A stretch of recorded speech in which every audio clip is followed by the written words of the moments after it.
the Agile brand.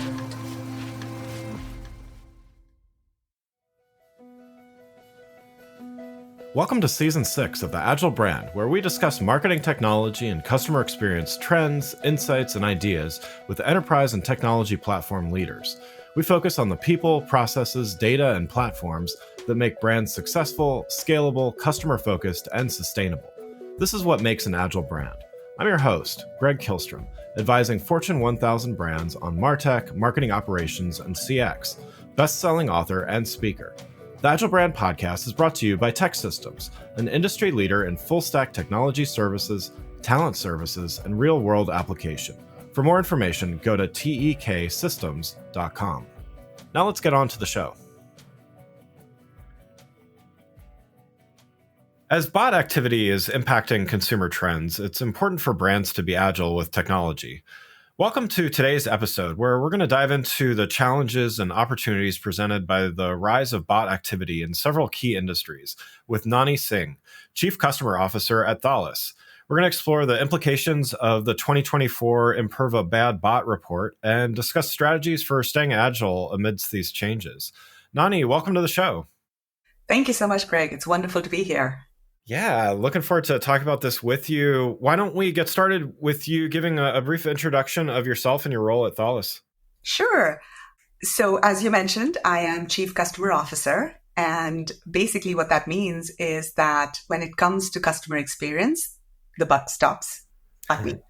And I am accountable for all of the experience that the customer goes through with our technology solutions, starting with when they purchase the solution and look to deploy it and work with our various teams to optimize it, and then through the operational phases and through expanding and adding users and adding more applications and so on. So I am actually new to Thales. I am part of an acquisition that Thales completed on the 1st of December, 2023. And the company is Imperva. And we are most known for our web application firewall solution. So we focus on securing applications and APIs.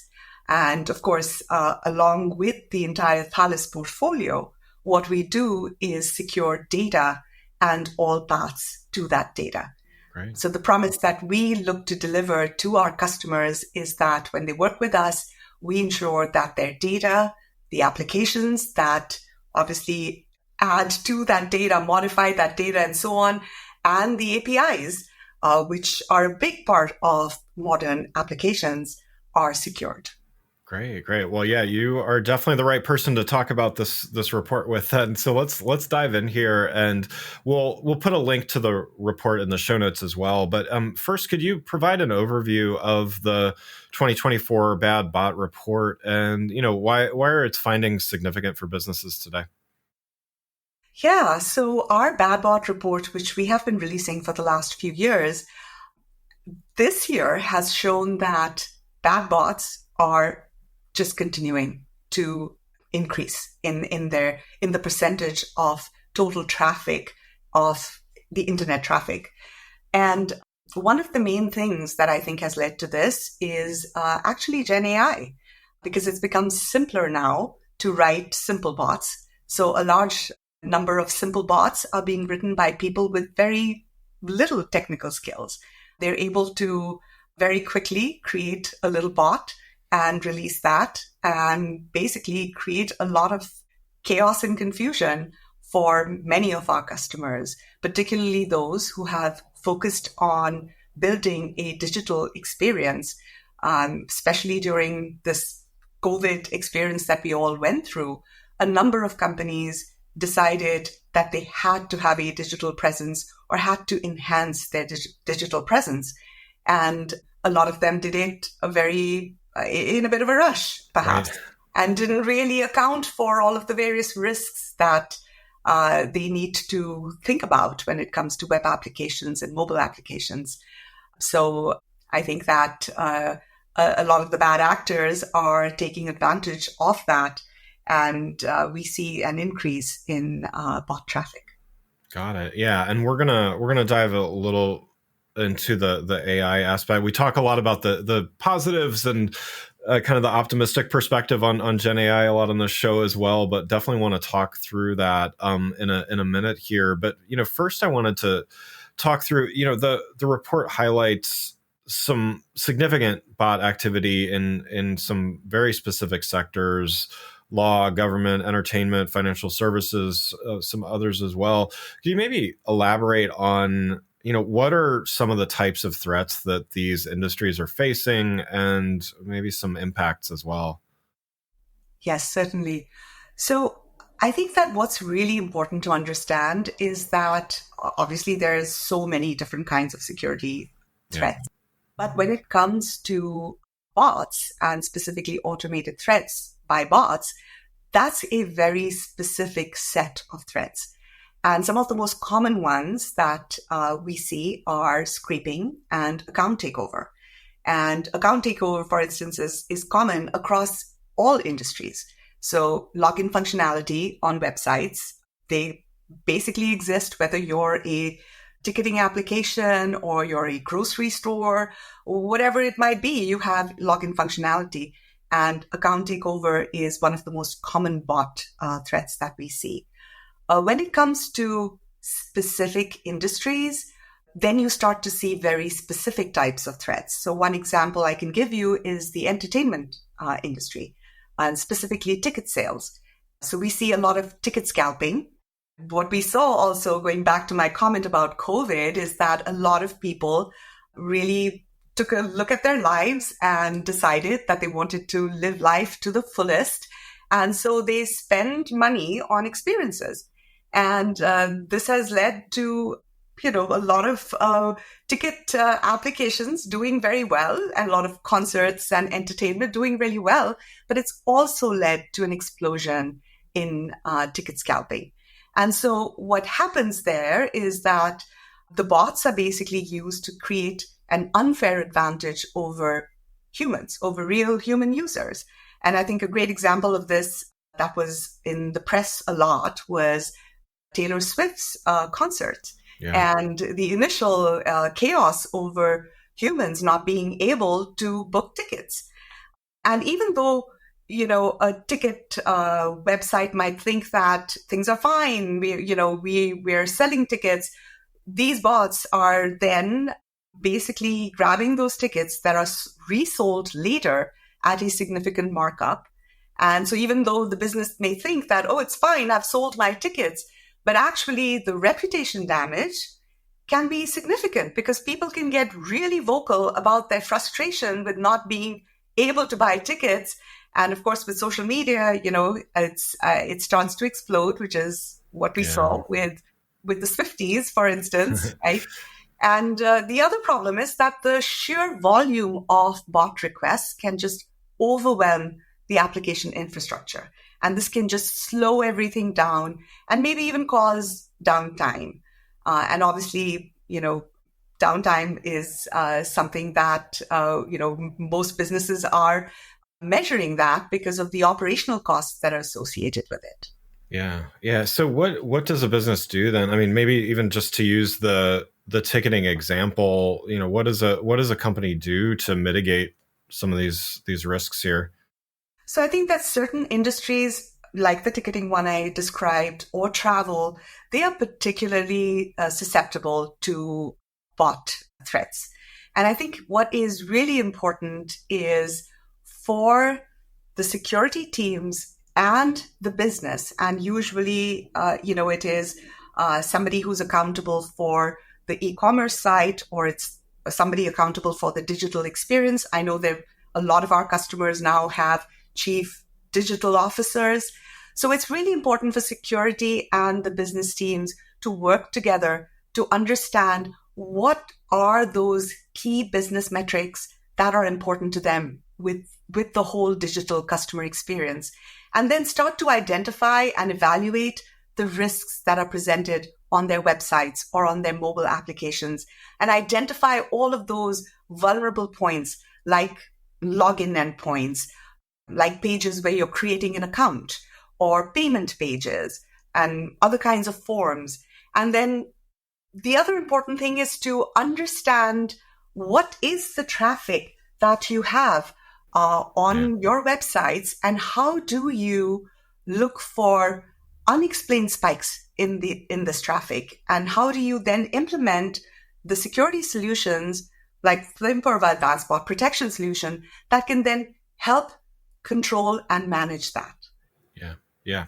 And so I want to talk a little bit about, we talk a lot about aspects of the retail sector on the show quite a bit. And I want to bring this to that realm as well. And, with over a quarter of retail website traffic coming from bad bots, which I did not know until I was prepping for the show, we've got holiday shopping. By the time this show airs, we'll be in full swing with the shopping season, believe it or not.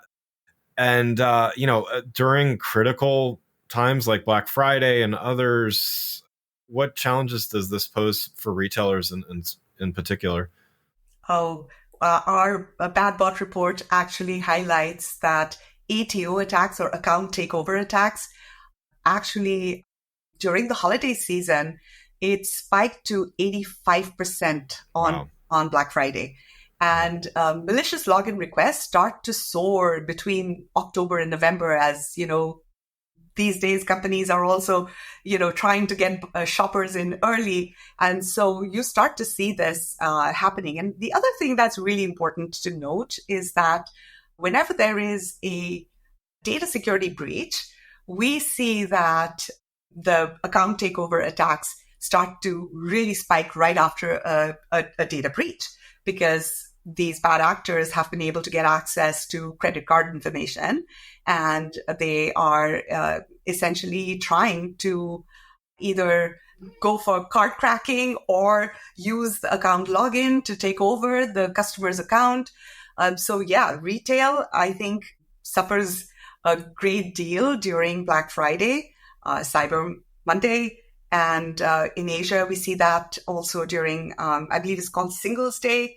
In fact, some of our retailers, we also see that during Super Bowl, which is when a lot of them are investing a lot of marketing dollars, and they're trying to get, users and customers to their websites. That's the other event where we see a lot of bad bot traffic.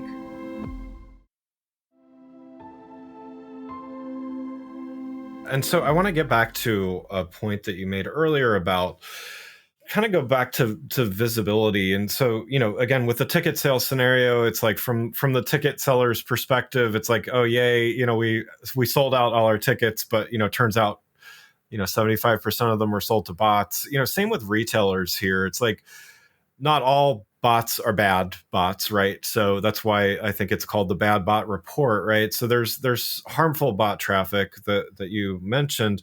There's also, more beneficial bot traffic, like price comparison crawlers, things like that. How does a retailer differentiate between the, all bots are not created equal? In other words, like, how do you differentiate between these, and so you can let the right ones in, basically? Absolutely. Actually, more than half the internet traffic today is bots. Not all of it is bad bots, because we have obviously looked to get a lot of automation benefits using bots in the technology focused, industries. So it's very important to be able to distinguish between the good bots and the bad bots. And that's actually why in our advanced bot protection solution, we take a what we call multi-layered detection approach.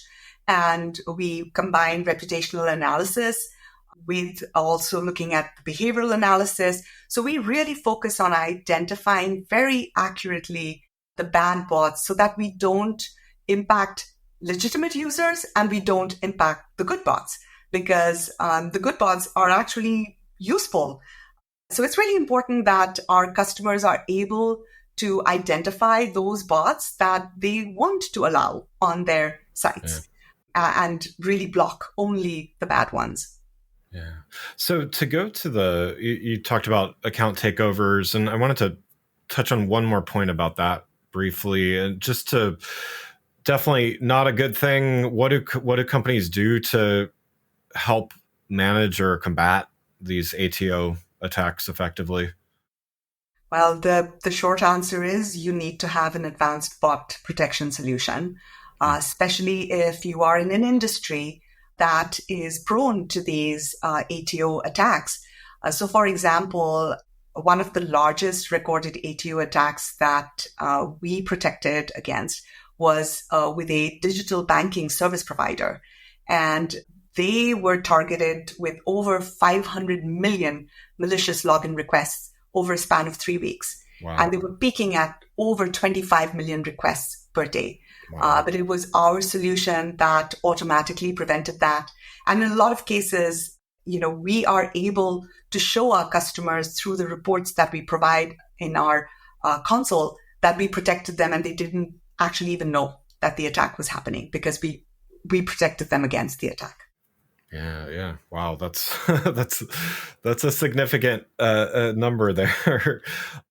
To go back to the AI topic, we talked about this briefly. You mentioned it in your introduction there. Generative AI, like I said, we talk about it quite a bit, and there's certainly a lot of benefits. And one of those benefits is kind of democratizing access to information and data, and for marketers to be able to do things that they might have relied on engineers before. But as you mentioned, democratizing creating bots and malicious actions and things, is also one of those things that it allows as well. So, I know you kind of touched on it, but what do companies do to stay ahead when it not only is it, it's always been a threat, right? But now it's seemingly becoming easier for anyone. Again, it's just like there's citizen data scientists now because of Gen AI. Now, I guess there's citizen hackers or whatever you will. What does a company do to stay ahead of this? Yeah. So I think what I'll say first, Greg, is that I am an AI optimist. I would like to believe that there will be more good coming out of AI than bad. Yeah. But like, everything in life, there are enough bad actors who try to take advantage of a good technology for their own personal gains. So as I mentioned, there is a rise in simple bad bots that we have seen. So we know that Gen AI is definitely contributing to that. And I think that there is another concern, which you kind of alluded to in your question there. And that's really the ethical and legal complexities of web scraping for AI training, right? Yeah. And I think it goes back to the point about protecting data and protecting privacy, right? And so I think that there is definitely privacy and copyright infringement concerns from web scraping to pull proprietary information to train AI models, which is obviously a big concern. But I think that at this time, it's an evolving field. It's growing by leaps and bounds every single day. And I think that what we can do now is really advise our customers to focus on a dedicated bot management solution that can fight against all of these bots that are being created, whether they're being created by humans or created by AI, and really focus on safeguarding websites, mobile applications, as well as APIs. And there are a lot of sophisticated bot attacks too. And I think it's really important to understand that, where specific industries start to see, the initial attack could be some simple thing started off with something created using AI.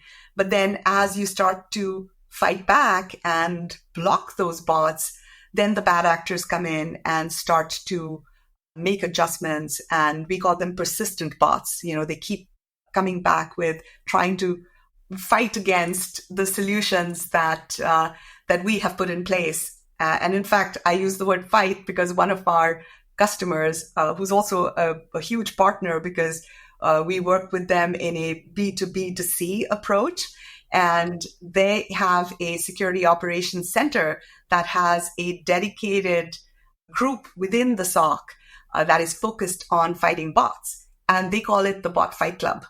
And Nice. we actually also have our experts, who we call our security analyst services experts, work with that Bot Fight Club. So we are sort of their escalation point whenever they run into things that they're not able to solve with our solution directly. They reach out to us and we jump in and really fight the bad actors. Yeah. And so, I mean, it sounds like part of training AI, I mean, I know a little bit about this, but, how the team that won against Go, and all that kind of stuff, they trained AI against AI, right? To Yes. do this stuff. So, in a sense, that's how you do the good stuff as well as how you do the bad stuff as well. This, to the overall point, like this, the threats are not going to stop, but it sounds like it's not just AI against AI. It takes humans with AI to combat.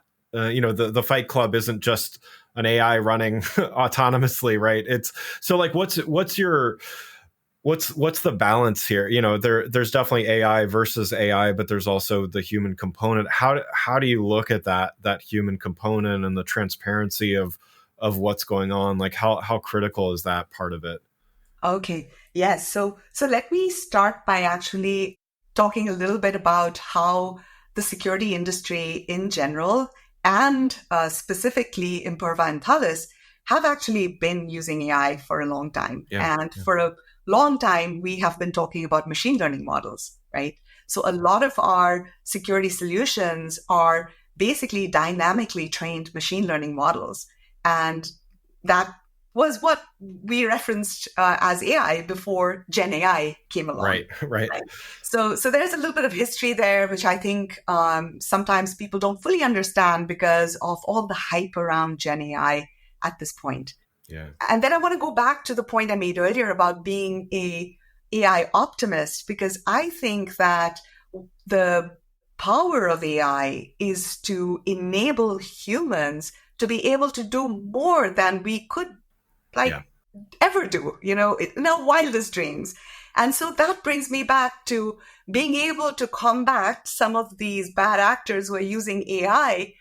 With AI means that you also need humans that are using the AI to fight against the bad actors. So I think the human component will really never go away. There is obviously, a lot that can get automated, which is what has happened through these machine learning models. It has happened through Gen AI. But I think that as we understand human behaviors, there is some judgment that a human sitting in a SOC can start to apply and can start to scale in a crazy amount of, beyond our wildest imaginations, because now they have AI tools to do it. Yeah, absolutely. And I share your optimism there.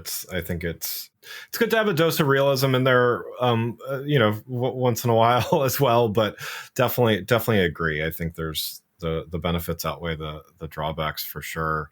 As you think of the months and years ahead, how do you see the landscape of, to go back to bot activity, how do you see that landscape evolving over the next few years? I think it's going to be rapidly evolving. I think one of the main things that we're already starting to see, and a lot of our customers are talking to us about this, is basically bots being used to target APIs. Yeah. I briefly talked about this at the start that, with digital transformation, basically we have this proliferation of APIs because that's how modern applications are developed. And a lot of these APIs are, being targeted by bots. Yeah. And I think that we will start to see this continue to explode. We are starting to see it right now. And I think that we will continue to see this because there were just so many little holes in how APIs were used in the applications that were hurriedly created during the COVID situation that we all went through. Yeah, yeah. Well, thanks so much for joining today. One last question before we wrap up here. As I mentioned, we're going to put a link to the Bad Bot report in the show notes. But, just wondering, I know we touched on several of the themes within the report, but, are there any, either additional or to kind of highlight some key insights from the report that you'd like to close with? So I think one of the key insights that I hope our listeners will take away from this is that bad bots are a cross-industry concern, and they are a cross-functional concern. It isn't just about the security teams that need to care about bad bots. It is the business teams. It is marketing and e-commerce and fraud. It really goes across all aspects of an organization. And in order to have an effective advanced bot protection solution, it is important to align the cross-functional resources within the organization to understand what are those metrics that really matter that you need to be focused on so that you can then prevent those fraudulent activities and prevent the service disruptions to your business. Yeah, great. Well, yeah, we'll definitely check out the report. Again, I'd like to thank Nanhi Singh from Thales for joining us today and sharing her expertise on this critical issue of bot activity. You can learn more about Nanhi and Thales and get a link to the Bad Bot report by following the links in the show notes. Thanks again for listening to the Agile Brand, brought to you by Tech Systems. If you enjoyed the show, please take a minute to subscribe and leave us a rating so that others can find the show more easily. You can access more episodes of the show at www.gregkillstrom.com. That's GregKilstrom.com. While you're there, check out my series of best-selling Agile Brand guides, covering a wide variety of marketing technology topics, or you can search for Greg Killstrom on Amazon. The Agile Brand is produced by Missing Link, a Latina-owned, strategy-driven, creatively fueled production co-op. From ideation to creation, they craft human connections through intelligent, engaging, and informative content. Until next time, stay agile. The Agile Brand.